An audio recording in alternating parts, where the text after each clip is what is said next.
So this video is just to encourage someone to know that there's better days ahead. Even if you're a carer, do not be discouraged. In today's video, I've got someone with me that will be sharing with you guys how she switched from being a healthcare assistant to becoming a business analyst. And currently, her company is willing to sponsor her. So if you're a carer, you're a cleaner, you're working in a warehouse, do not be discouraged. Hi guys, welcome back again to my YouTube channel. If today is your first time here, my name is Stella. If you have not subscribed to my channel, what are you waiting for? Please do not forget to like, subscribe and share my videos. Click on that notification bell to get notified whenever I post any new video. And for my returning subscribers, thank you guys for the love. Thank you guys for the support. Honestly, I really do appreciate. So on this channel, I talk about my life here in the UK, what is happening around me, and I share information. So in today's video, guys, I'm going to be collaborating with somebody who will be sharing with you guys her life journeys. You see, in this UK, yeah, some people will be like, everybody's talking about care. What people don't really understand is that you have to start from somewhere. You get, look, there's bills to pay. There's so many things you need to do with money if you move to the UK. Even if you have money, you will still need their pounds to pay some of these bills. You get, it's not about she's doing a cleaning job, she's doing a care job, she's doing this and that. This is just to encourage some of you that are already in the UK to know that there's better days ahead. So do not get discouraged, trust me. So I have a guest. So she's going to share with you guys her job experience in the UK and how she moved from being a carer to becoming a business analyst. And the company she's working with currently are willing to sponsor her. So do not be discouraged if you're a healthcare assistant. Just watch this video. I believe you're going to be motivated. Yeah. Guys, I'm with Nena. I'll let her introduce herself to you guys. Okay. Hi, everyone. My name is Nena Obasi. I am also a YouTuber. On my channel, I speak about career, self-development, and I've started to work on content like about personal finance. So my channel is just to encourage immigrants that they can do better abroad. So yeah, that's me. I also live in the UK and I work in the UK as well. So yeah. So guys, I'm going to leave a link to her channel on the description below for you guys to check it out. She Thank has you. so many informative videos. Trust me, you guys are going to love it. Trust me on that. Okay, with that being said, let's go straight into today's video. I'll try my best not to make this video very long because I know some of you don't like long videos. So we're going to try our best to make it as short as possible. First, Nina, I would like to know what route did you move to the UK on? Like, what ground did you move to the UK, please? I moved to the UK on a student visa in 2019. I came to study like my first master's, and then I converted into a second master's degree, like student visa route. So I was on a student visa for like 2 years before I got my PSW. Okay, so now please, I would like to know a little bit about this switching because, coming to the UK, we all know that the easiest job to get is either a healthcare job, cleaning job, factory job, warehouse, stuff like that. I think that's the easiest job to get because with or without experience, you can get these jobs. You get so. Yeah. I know some few persons though are lucky to get some kind of job. Let me use the word dream job. You get few persons are lucky to get that, but to be honest, most of the time it's not that easy. So it's not as easy as someone come to the UK, get this job and get that job. The easiest job so many immigrants get a healthcare job, cleaning job, and all of that. So when you moved to the UK, please, what kind of job were you doing? When I came initially, the first job I got was a what do they call this job? It was with a clothing store. Okay. So it was like a customer service assistant. Yeah, I was working as a customer service assistant with a clothing brand, but it was like for a month, and then afterwards. Was it Primark or something like? Because I know most students get job with Primark. It was M&S. M&S. Okay. Did you like the job? That was the first time I had to stand for a very, very long time. So my knee actually swelled up. I was wearing bandage for a very long time because I wasn't used to it. Like, here, some of the jobs you have to stand for a long time. So yeah, I was it was my introduction into this kind of job. So I wasn't really, but it was okay. It was okay. It wasn't that bad. Yeah. Welcome to UK. That every job you must work hard for your money. Like there's Literally. no way. Partial, you must work hard for. If you're being paid £10, £11 day, you have to work for the job. You work for it, yeah. So after that job, you switched to what job did you then switch to? I think after that, I didn't work for a while. Then COVID happened, and after COVID, I started working at the warehouse, Hermes, because that was like the only let's say, popular job where I was like everyone, you could easily get it. So, and I didn't want to do healthcare, so that was what I went into next. So It was tough. do you need experience to get the job? No, no, it didn't. Okay, so for the M&S job, do you need experience to get the job? No. So all you did was to create a CV, Yeah. and then that's it, and then interview.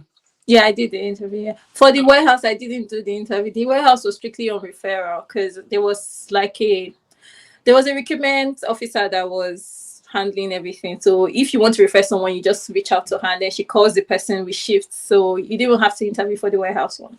Okay, you see, that's why I said most of this job is so easy to get. That's why people just, because there's bills to pay, guys. There's bills to pay. You guys need to start up something. You can't stay at home and be like, I don't want to do, because the bills will still come.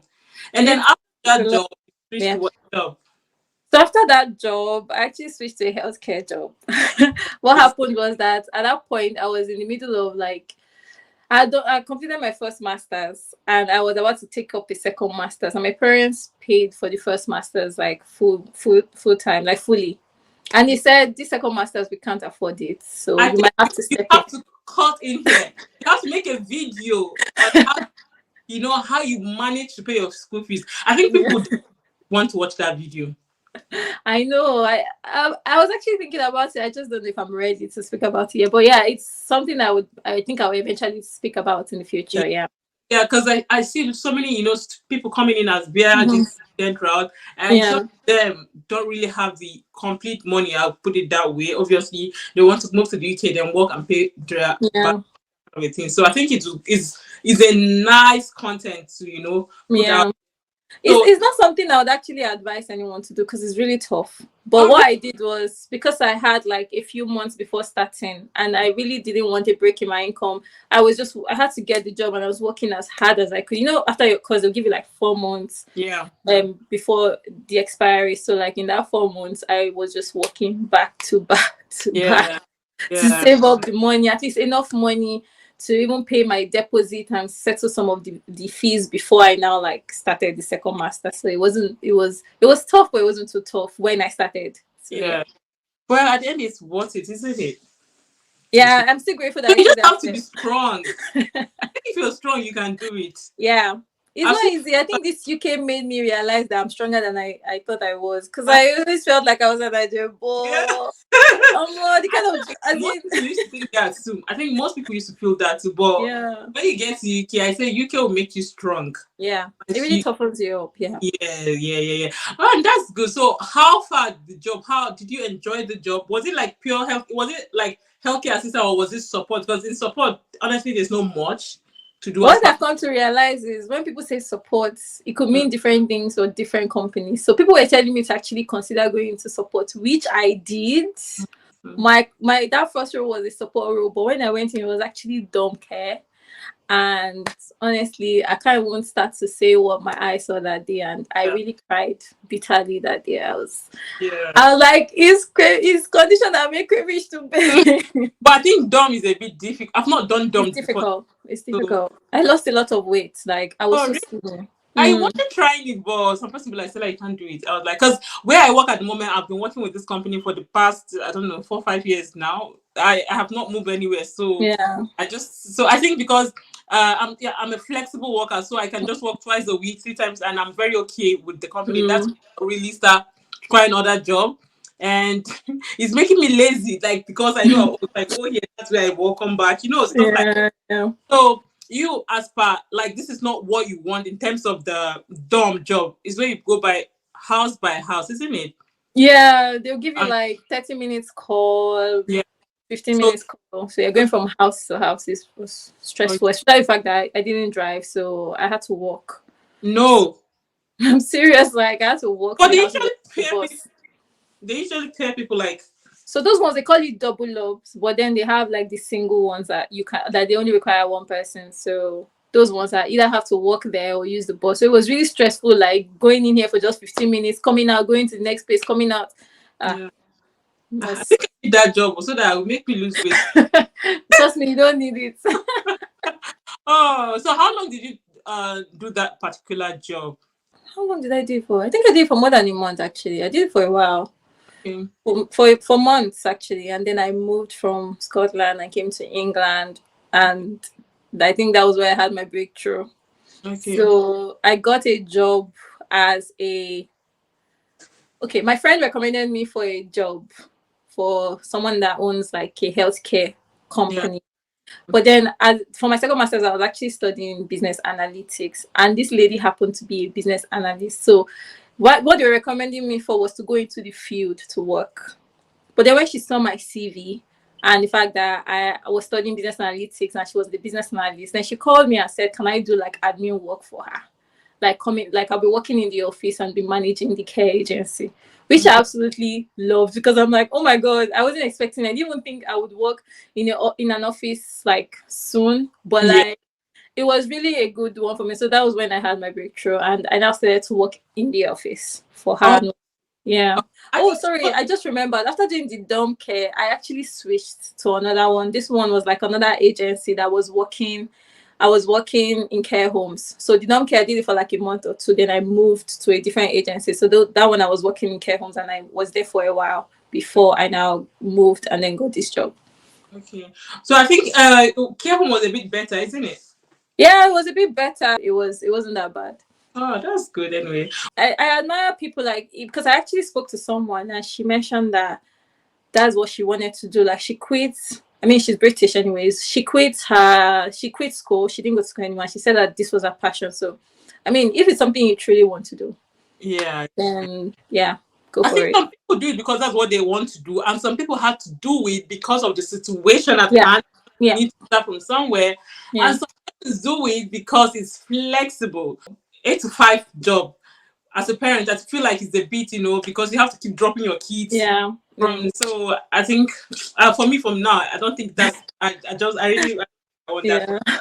The reason why I'm making this video is just to ask you a few questions on how you divert from this healthcare job to becoming a business analyst. So for you personally, from what you said, for you, was it like connection thing, or you had plans, to do it? I would say connection. I actually say favor. Okay, I yeah. would say favor from God, because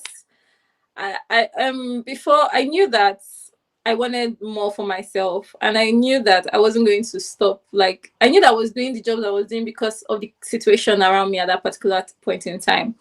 So even going to do business analytics, it was carefully thought of. Like I had already researched, like figured it out, like okay, what do I really want to go into? And at that time, that was like 2020. I was already seeing that business analysis, like the career is growing, and there were like projections for the future and everything. So I took calculated steps. But then me moving from Scotland to London, I had no yet. In fact, I was in London for a month. I didn't have a job. I didn't have a house. I was squatting with someone, and of which the first person I was squatting with, her landlord, that even told me to leave. Yeah. So, and then she had to tell me to stay with her pastor. So, like for a whole month, nothing.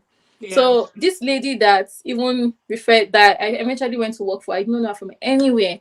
Oh God. And she has even employed people, but she had employed people to work on the field. So what are the chances that you saw somebody's CV Yeah. and you just thought that, oh, this person might be good enough to work in the office? And in fact, the role just even opened. Okay. You get, so like I would say it's favor. I didn't know this lady from anywhere, and she just really stepped in. So I feel like God used, because I was desperately praying for a breakthrough that period, and I just feel like God used that to bless me at that particular point in time. So that means you started working as an admin assistant, or I don't know how Yeah. to put it. Yeah, Okay.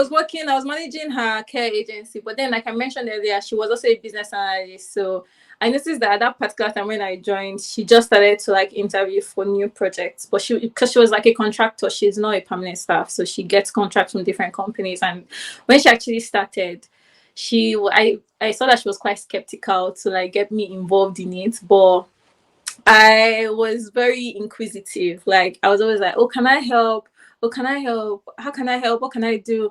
Initially, she was quite reluctant, but little by little, she started to like say, okay, do this, do that, do this. And then at some point, she was just like so comfortable and confident that, okay, she tells me to do something, then I would handle it. And then at some point, it felt like the business analysis part of the work was taking like 90% of my time at work. and the care agency was like taking 10%. So I think it's safe to say I was working as a junior business analyst because I was doing a lot of the work. Oh, okay. Alongside. Oh, that's nice. Yes. So, for example, if someone wants to, switch to a business analyst as healthcare assistant, what will you say to the person? Will you tell the person it's a good career path? What is involved? Stuff like that. If it's something you truly want to do, I definitely encourage it. It's actually a good career path. You are, I mean, when you do jobs like healthcare, you are taking up your physical strength. But when you do things like business analysis, you take up your mental like strength. Yeah. So they are different, but they can also be draining in their own way. But yeah, it's something that I would definitely encourage anyone to do. And if it's something you want to do, I think if you're not able to get work experience, if you're unable to get work experience, there are like companies that have come up now to say, oh, we'll train you and would offer you like work experience as well as reference and all that. So there are different like companies that have come up. In fact, I actually registered for one at some point when I felt like I needed more assistance in terms of my communication skills. I felt like I was too shy. I couldn't speak up. I wanted to just boost that side of me. So I actually joined one. So there are companies like that that will really, really help you. They will take you through like training courses, and then they will give you like projects to work on to make you feel like you're actually having like hands-on experience. So I would suggest that as a starting point. Okay, so for someone that is a healthcare assistant that wants to switch, so how much do you think the person will spend in terms of maybe the training, the courses? Like to be a carer, you also spend money, isn't it? You pay for training. There's some person that have to pay for MVQ level 2, 3, 4, 5, stuff like that. So if you want to switch to business analyst, like how much do you think the person will have to spend? To get the certification, or I don't know what to call it, but I think it's certificate. I'll call it, isn't it? Yeah, the truth is you don't really need to be certified to actually get in. So Okay. I don't really know how much you would have to pay. I didn't really pay that much. I know when I started, I think I paid like 400 at that time. Is it But I for know that yeah. Is it for like the course training? Is it like a course or? No, for just training with a private person, I paid Oh, like 400 that time. But like I know that some people charge like 500 to 700 to get that training that they will teach you and take you through the project phase, like the hands-on experience. And then I know that it's not that compulsory to get certified, but now the business analysis career, like the job market is tight because there are a lot of people going into it, so you need to like upskill. So even if you have to do the certification, I think it's BCS, and it costs like 180 pounds.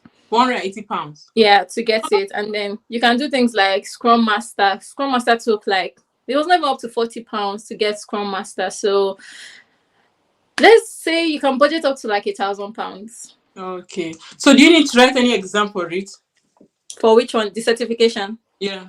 Yeah, you write an exam for that one.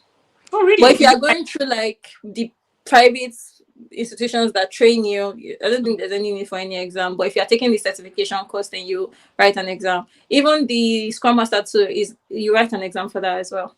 oh, really? Was the exam difficult? Did you write an exam? I wrote the Scrum Master. It was easy. I passed that one, but the BCS I haven't written it yet. I registered, but I've just had a lot of ups and downs in my life right now that I haven't like focused on it. But yeah, it's a target of mine. I Oh, can. that's good. Oh, that's good. So now you're done with study, isn't it?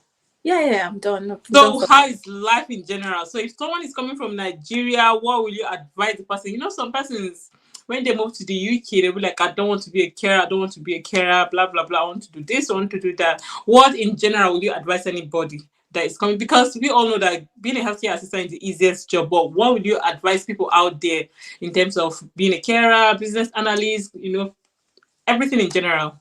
I would say don't have so much expectations, because it's when you start to have expectations that it will bring disappointments. So if you're having so much expectations that there's so much that's going to go on immediately, you come here, like that's just you shooting yourself on the leg.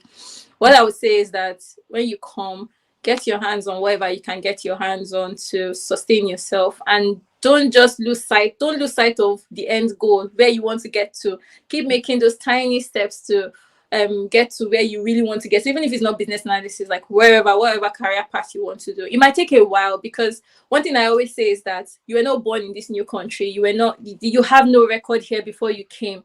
So it's like you're starting from scratch compared to someone that was born here, that schooled here and everything. You're literally trying to build everything. So you have to be patient and you have to be patient with life and take the journey as it comes. But if you have expectations, that's when you'll be disappointed. But at the time you come, just take it easy on yourself and get your hands on whatever you can get your hands on to sustain yourself until you get where you want to get to. So. Okay, thank you very, very much for this video. Like I said, guys, I'm going to leave a link to our channel. You guys are going to enjoy her videos. She has so many informative videos. Thank you. Honestly, you guys need to check her out. Anyways, we've come to the end of today's video. Like I said, I don't want this video to be too long. And if you have any question on any type of video you want me or her to make, feel free to go to our channel, drop a comment, tell her the kind of video you guys want her to make, and I'm sure she will definitely get back to you guys. Anyways, I'll see you guys in my next video. Bye, guys. Bye.